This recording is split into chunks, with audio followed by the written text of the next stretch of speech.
श्रवण तभी सार्थक होता है जब उसका मनन हो। मनन तभी सार्थक होता है जब वो हमारी धारणा बने, हमारी निष्ठा बने। अर्जुन जी के जीवन में ये धर्म में कर्तव्य उपस्थित हुआ है।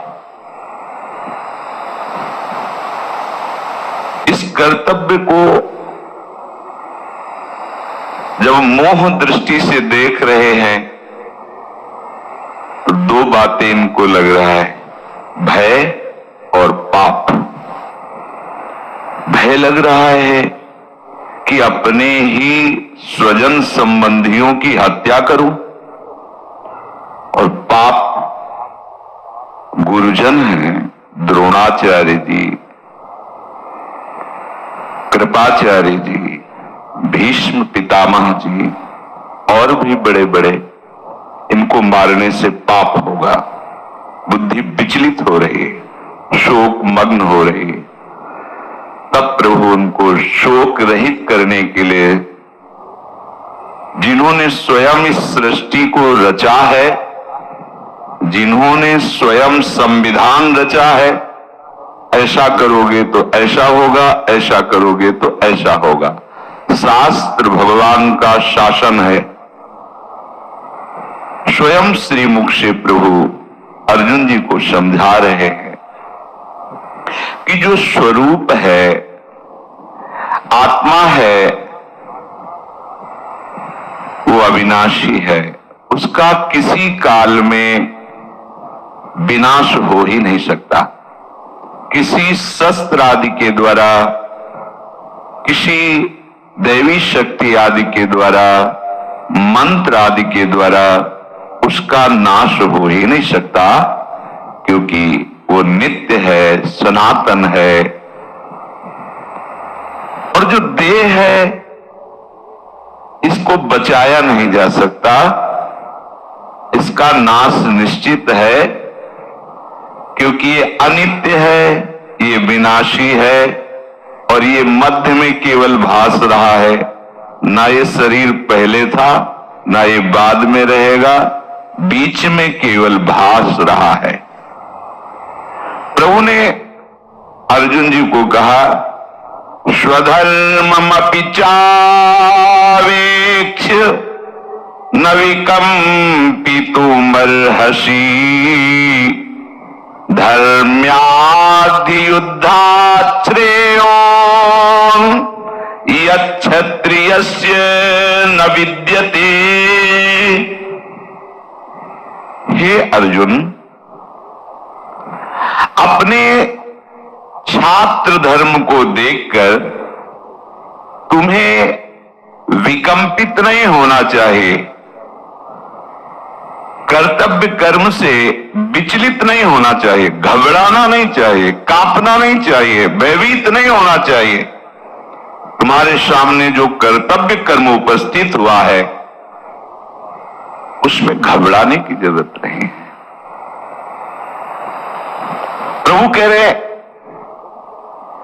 इस समय जो तुम्हारे सामने धर्म में कर्तव्य कर्म है, इससे बढ़ करके दूसरा कोई कार्य नहीं।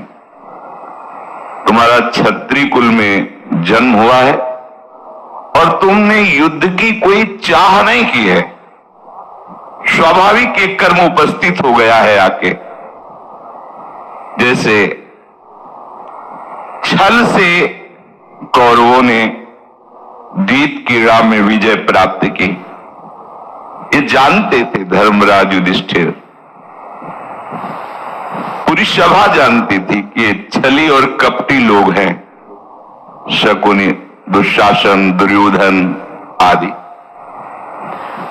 उन्होंने ये बात रखी कि 12 वर्ष का वनवास और 1 वर्ष का अज्ञातवास, हार जाने पर यदि आपका 12 वर्ष का वनवास पूरा हुआ और अज्ञात वर्ष में जान लिए गए तो फिर 12 वर्ष का वनवास और 1 वर्ष का अज्ञातवास।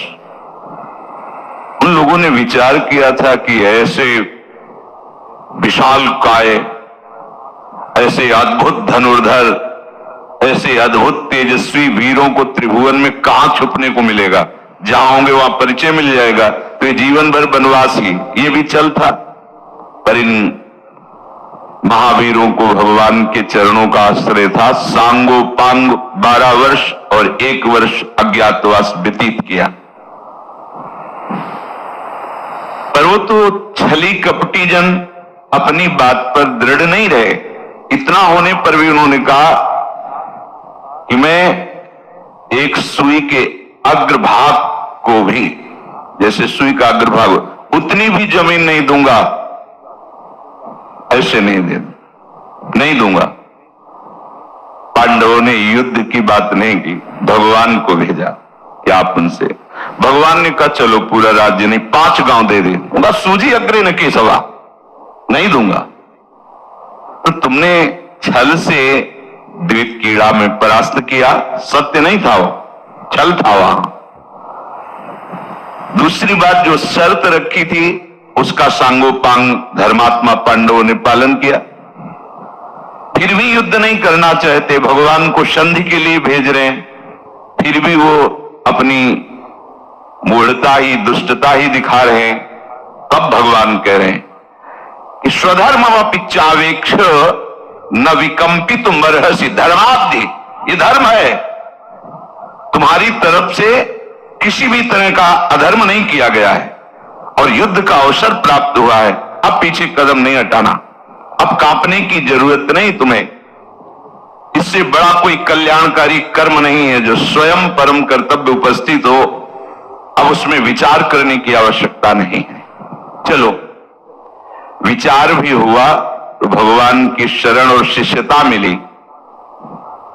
अगर विचार में कहीं संशय हो तो शास्त्र और शास्त्र सम्मत भगवत मार्ग के अनुयायी महात्माओं से निर्णय ले लेना चाहिए। उनका निर्णय भगवान भी नहीं काट सकते। अगर वो कह दें ऐसा, बिल्कुल वैसा ही करिए, साधुते हो न कार जानी। फिर साधुओं के हृदयाराध्य प्रभु स्वयं बोल रहे हैं, तुम्हें अब विचलित होने की जरूरत नहीं है। किसी भी तरह से तुम्हें भय या शोक नहीं धारण करना चाहिए। यदक्षया चोपपन्नम स्वर्गदार द्वारम अपावृतम सुखिना क्षत्रिया पार्थ लभंती युद्ध मीदृशम। ये अपने आप प्राप्त हुआ है युद्ध रूपी कर्तव्य, अपने आप। तुमने मांगा नहीं, तुमने चाह नहीं की है। अब ये खुला हुआ स्वर्ग का दरवाजा है। हे प्रथानंदन,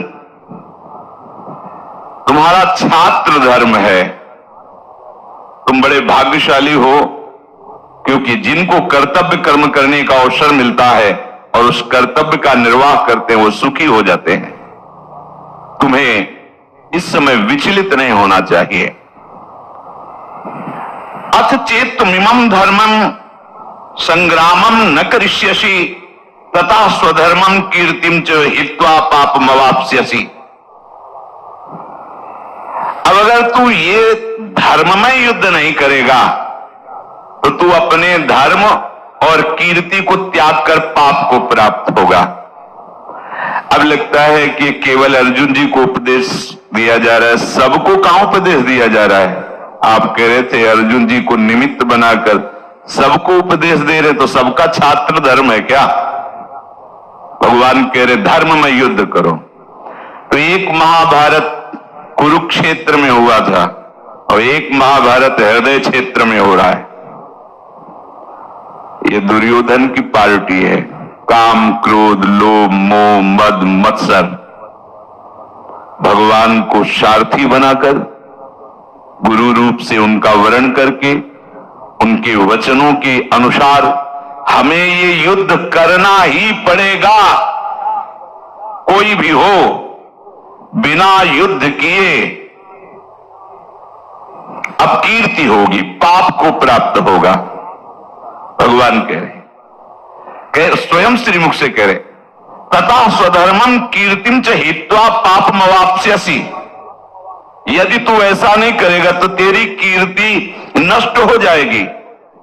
मनुष्य जन्म मिला है, तेरा